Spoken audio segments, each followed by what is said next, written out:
ஒரு காலத்தில் மனிதர்களின் பேராசை, பொய், துரோகம், வன்முறை ஆகியவை ஒன்றாக சேர்ந்து ஒரு நிழல் உலகத்தை உருவாக்கியது.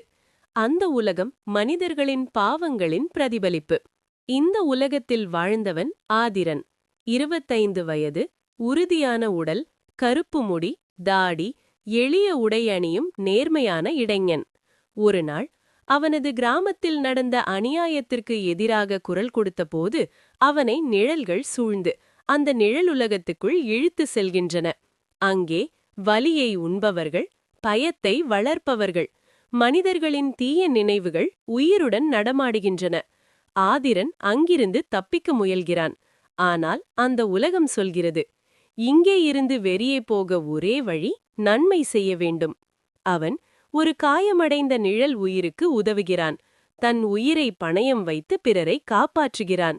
பழிவாங்கும் வாய்ப்பை மலிக்கிறான். ஒவ்வொரு நல்ல செயலும் நிழலுலகத்தை ஒளிர செய்கிறது. இறுதியில் அந்த உலகம் உடைந்து விழுகிறது.